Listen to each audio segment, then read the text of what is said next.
विमलेंदु जी हैं। विमलेंदु सर, अक्सर जब मैं आपसे करता हूं बात तो फिर मैं एक बड़े कैनवास पे बड़ी तस्वीर की उम्मीद करता हूं। सर, क्या ये मसला सिर्फ ह्यूमन वाइल्ड लाइफ कॉन्फ्लिक्ट का है या फिर बहुत दूसरा मसला है जिस पर हम शायद चर्चा ही नहीं कर रहे हैं या हम समझ ही नहीं पा रहे हैं? आपका एनालिसिस क्या कहता है सर, कि आपने बहुत काम किया है इसमें? देखिए, हमारा एनालिसिस और उसके पहले हमारी डायग्नोसिस जो है उसी में शायद थोड़ी सी कमी, थोड़ा सा बायस दिखता है। हम बार बार कहते हैं कि भेड़ियों का दहशत या शेर का दहशत या फिर हाथियों का दहशत, असल में दहशत तो इंसानों का है। असल में हम बहुत बार कहते हैं कि भेड़िया हमारे घर घुस गया या हमारे मोहल्ले घुस गया या हमारे कॉलोनी घुस गया या फिर शेर या फिर चीता या फिर हाथी।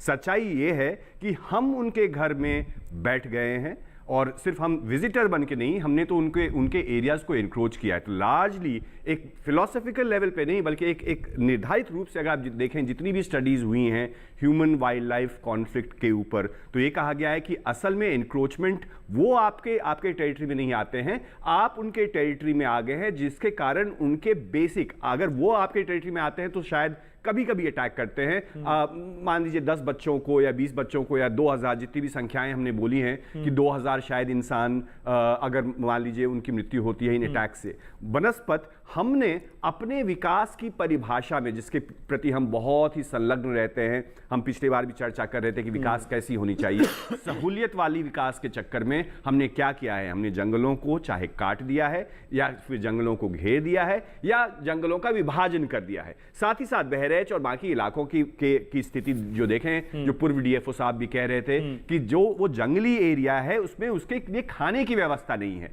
साथ ही साथ हमने बहुत सारे जंगली एरियाज को एग्रीकल्चरल लैंड में तब्दील कर दिया है। तो जब हम उनके खाने के लाले पड़ेंगे उनके ऊपर, तो शेर अपने अनुसार अपने शौक से या फिर टाइगर या फिर लेपर्ड या फिर बहुत सारे जानवर अपने शौक से ह्यूमन एस्टैब्लिशमेंट्स में नहीं आते हैं। उनके असल बेसिक सर्वाइवल पे जब अटैक होता है तभी वो इधर उधर भटकते हैं। और साथ ही साथ ऑफ कोर्स इस वाले में केस में, बहरेज के केस में ये भी कहा जाता है कि शायद ये रिवेंज है, क्योंकि जो साइकोलॉजी ऑफ एनिमल बिहेवियर पढ़ते हैं उसमें से कुछ लोग कह रहे हैं कि शायद उनके जो लीडर के ऊपर शायद ह्यूमन अटैक हुआ था जिसका बदला वो लोग बार बार ले। तो बहुत सारी नहीं, जहां से बहुत से लोग कह रहे थे कि तो भेड़िए का अटैक ही नहीं है।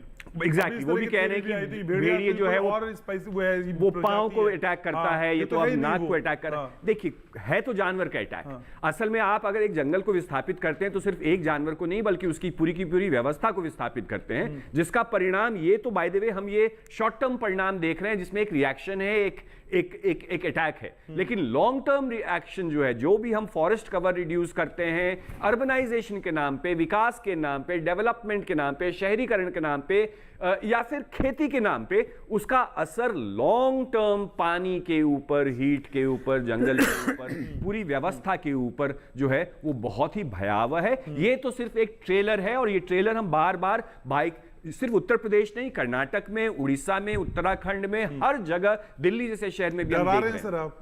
डरा रहे हैं सर आप? नहीं, डरा नहीं रहे हैं, सच है, सच का सामना आपका प्रोग्राम उसी के बारे में है। हमें ये समझना बहुत आवश्यक है कि वो हमारे ऊपर अटैक नहीं कर रहे हैं, हम अटैक कर रहे हैं। हमने अलार्मिंग लाइन के क्रॉस कर दिए सर। हमने, देखिए जिस तरह से हम बढ़ रहे हैं और खराब ना हो, तो इसलिए हमें दहशत, हमें अपनी दहशत, इंसानी दहशत के कारण ये पूरा प्रकोप हमें दिख रहा है, ना कि जानवरों के दहशत के कारण। तो हमें अपनी परिभाषा, हमारा नजरिया सब कुछ बदलना पड़ेगा, शब्दावली में परिवर्तन लाना बहुत आवश्यक है। ठीक है, मैठाणी साहब भी मेरे